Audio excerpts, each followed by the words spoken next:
My name is Michael Reyes, and on April 12, 2024, I died. For 9 minutes, my heart stopped beating, and in that window of time, Jesus himself spoke the name of the Antichrist to me. I was lying in a hospital bed, my chest still burning from the heart attack that had blindsided me an hour earlier. The room smelled of antiseptic and metal. I remembered hearing the rhythmic beep of the heart monitor, then suddenly, one long tone that cut through the air like a blade. Flatline. Everything exploded into chaos. Nurses shouted codes. A crash cart slammed into the room. My wife's scream tore through the noise, raw and terrified. I could feel hands on my chest, the hard, punishing rhythm of compressions. The doctor's voice was sharp, commanding. Clear! My body jolted from the shock. Nothing. The sound of alarms was deafening, a constant shrill chorus.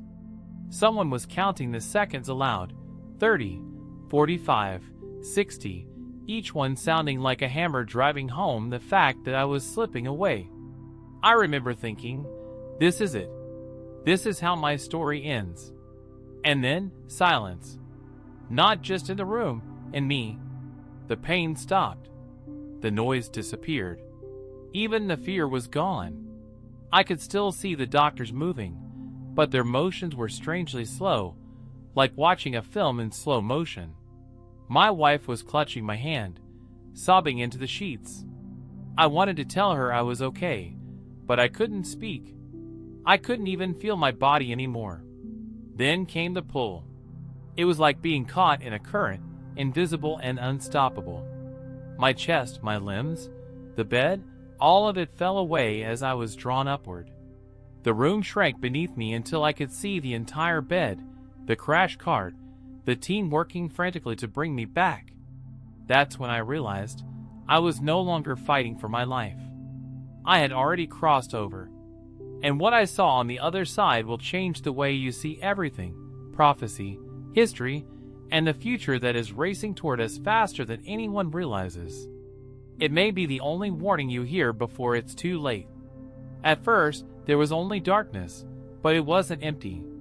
It was heavy, pressing against me, pulling at me, as though the whole universe was holding its breath. My chest no longer hurt, but I was aware of every beat of time, each second stretching into eternity. Then, somewhere beyond the black, I felt it. A light, faint at first, then growing brighter, warmer, closer. It wasn't like a spotlight. It was alive. And it was calling me. The pull became stronger, almost violent, until suddenly the darkness shattered and I was standing on the edge of a vast valley bathed in golden light. It was not like anything I had ever seen on earth. Rolling hills stretched into infinity, every blade of grass glowing as though lit from within. Rivers of crystal water wound through fields of wildflowers that swayed though there was no wind.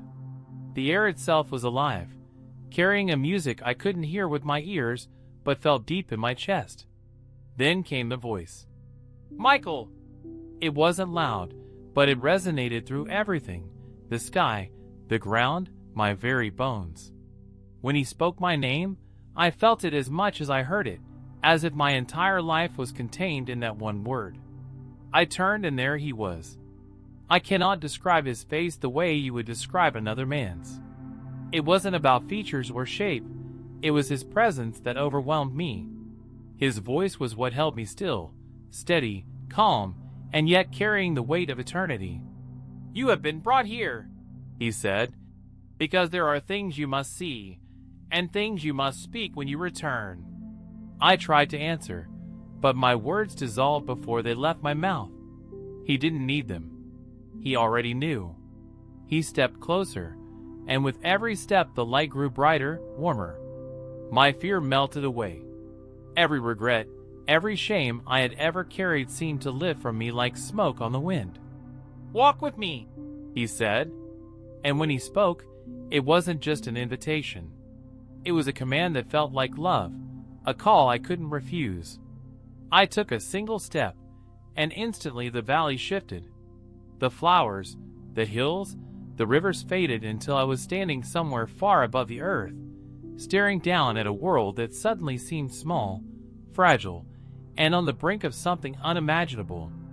I stood there, weightless, staring down at the earth below. It was breathtaking and terrifying all at once. From this height, the world looked almost peaceful, but there was something strange about what I was seeing. It wasn't like looking at a map. The continents shimmered, alive, almost as if they were breathing. And flowing across them were currents, streams of color that pulsed like rivers of light and shadow. Some were bright, golden, and warm, radiating like sunlight spilling over mountains and valleys. But others were dark, twisting like black smoke, coiling through cities, pouring over nations, spreading faster than I could follow. I felt Jesus beside me before I turned to look. His presence was steady, calm, but when he spoke, there was an unshakable weight in his voice. "Michael," he said softly, "you have been brought here to see what few have been allowed to see, and to carry a warning back to those who will listen." I could only nod. My mouth was dry, my hands trembling, though I wasn't even sure I had a body in this place. He gestured toward the world below, and the vision sharpened. Suddenly I could hear it, a low hum that grew louder until it became a roar. It was the sound of humanity. Billions of voices, crying, shouting, cursing, pleading. Fear was in the air like static. "Look closer," he said. As I did, I saw the light currents, those golden streams, gathering in small clusters. They seemed to be connected to groups of people who were praying, worshiping, clinging to their faith in the midst of chaos. But the dark currents, they were everywhere. In the streets of major cities, in government halls, in boardrooms, in homes. They moved like veins of poison, spreading unrest, stirring anger. I saw riots breaking out, nations toppling, leaders falling one after another. The financial centers of the world flickered with red, markets crashing, economies crumbling like sandcastles under a wave. I flinched as scenes unfolded before me faster and faster, wars erupting overnight, plagues spreading, children crying from hunger, families huddled in the ruins of their homes. And over it all was this deafening cry, "Someone save us. Someone fix this." I turned toward him, my voice breaking. "Lord, why are you showing me this?" His expression was grave, his eyes fixed on the chaos below. "Because this is what is already unfolding," he said, "and because the man who will answer those cries has already been chosen." The words hit me like a physical blow. "The man?" I asked. "Yes," he said, and his tone was firm. "He has been prepared for this moment from before his birth. Every step, every achievement, every connection has led him to this point. Soon, when the world cries for order, he will rise, not by force, but by invitation." I swallowed hard, watching the darkness gather like storm clouds over entire nations. "They will beg him to lead them," Jesus continued, "because they will see no other way. And for a time, they will believe their prayers have been answered." A chill passed through me even in that place of perfect light. The thought that the entire world could be united under one man, and yet deceived, sent fear coursing through my spirit. "Lord," I whispered, "how can anyone recognize him before it's too late?" He turned to me, his eyes blazing with both sorrow and resolve. "That is why you are here, to see him as I see him, and to warn them before the deception takes hold." The earth below darkened, as if night had fallen all at once, and I knew the next thing he showed me would be the face of the one who would lead millions astray. The darkness swirling over the earth gathered into a single point, until it became a doorway. Beyond it, I saw a man. He was standing before a crowd so large it seemed endless, a sea of faces reaching out for him. The world around them was in chaos, shattered cities, empty shelves, armies standing down with their weapons lowered. And yet, every eye was fixed on him. He was younger than I expected, maybe early 40s, dressed simply but immaculately. His voice rang out clear, smooth, almost musical. I couldn't hear the words at first, but I could see their effect. People were weeping, cheering, falling to their knees. Their faces shifted from despair to hope as he spoke. "Watch," Jesus said. Suddenly I could hear him, speaking about peace, about unity, about a new dawn for humanity. His words were flawless, his solutions brilliant. He spoke of ending hunger, healing the sick, rebuilding nations.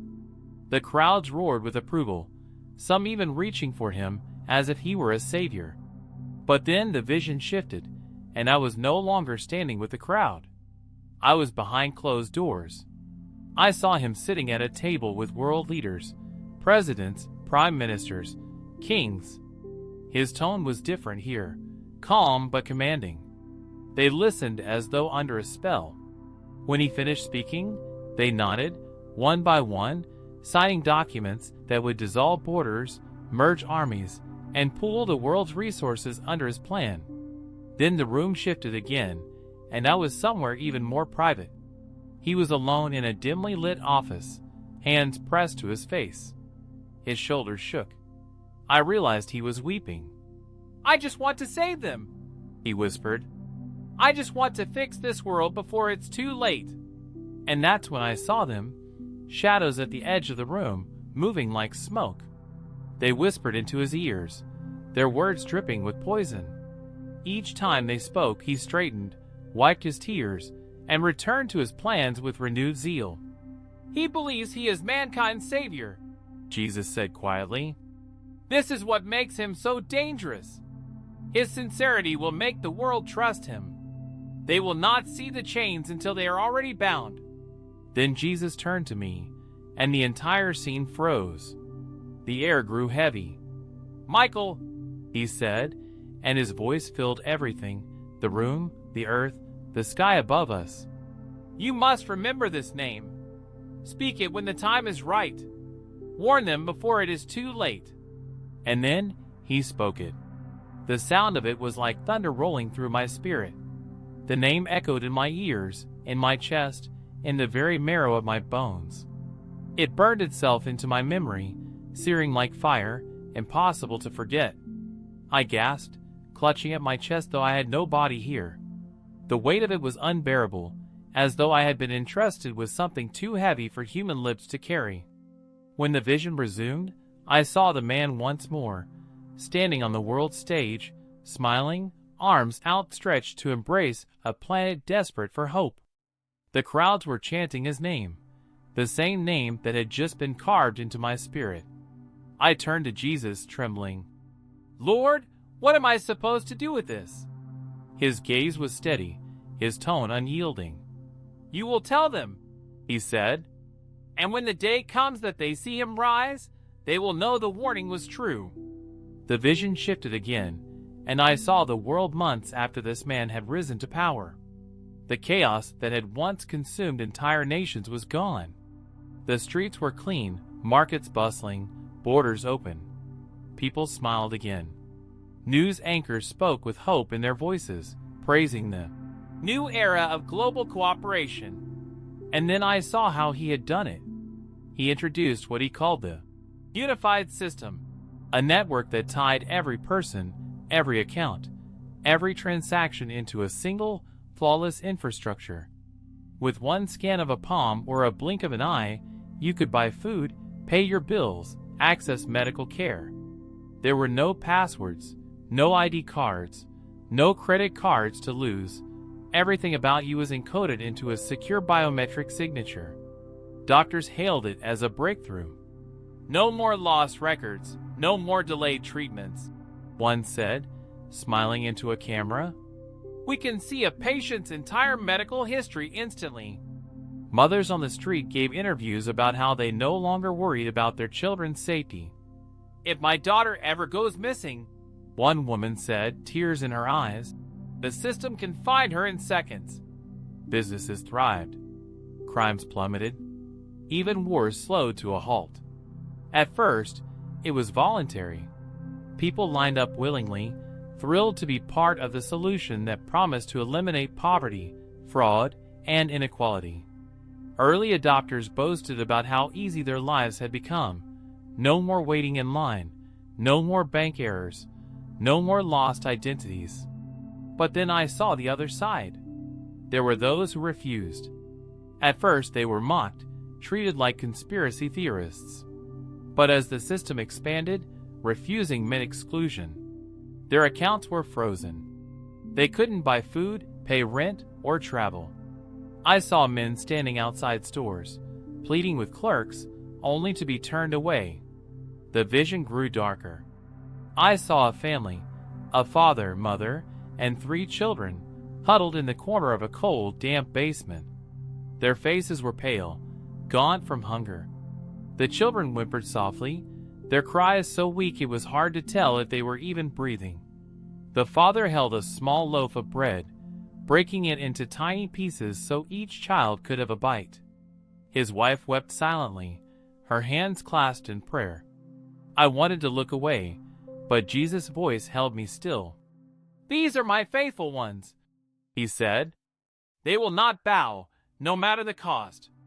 They are the reason you must speak." The scene shifted to a city square where large screens displayed smiling faces of those who had taken the system. "Join us," the message read. "Choose peace. Choose safety. Choose the future." But beneath the surface, I could see what others could not. Shadowy figures binding those who accepted the mark, dark tendrils twisting around their arms, their heads, their hearts.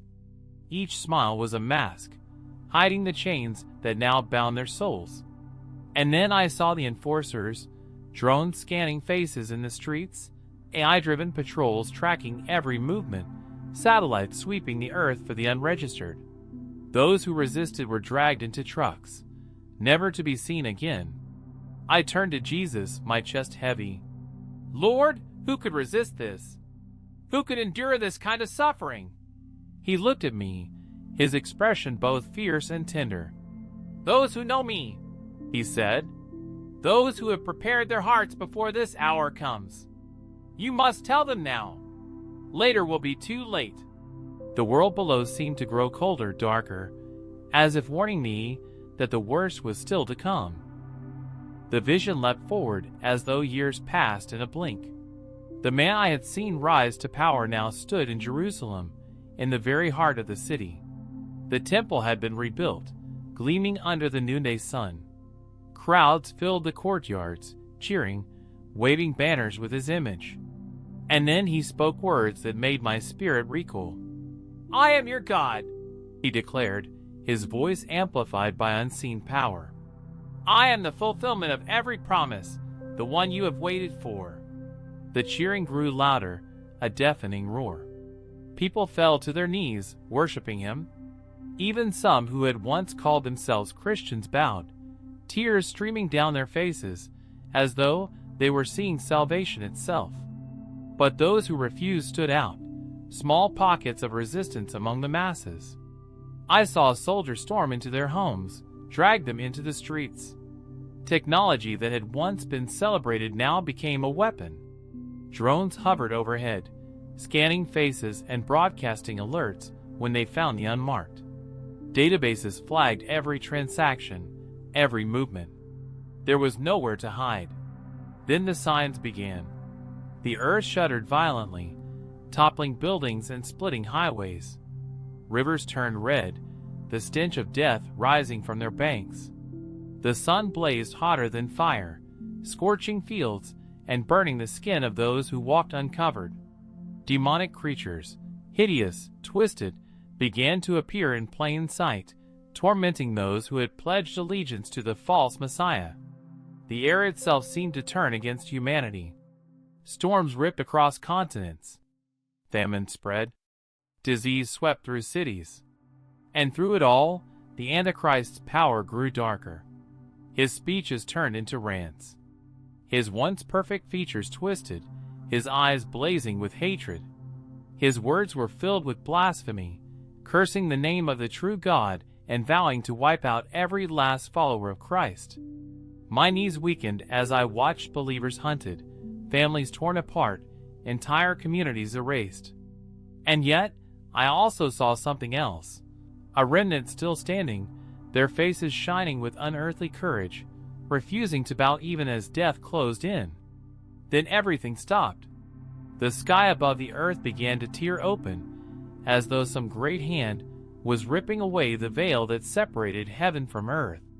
The darkness that had covered the world fled before a light so fierce it was almost blinding. I saw him, Jesus, descending, but not as I had first seen him in the valley of light. This was not the gentle shepherd who had spoken my name with tenderness.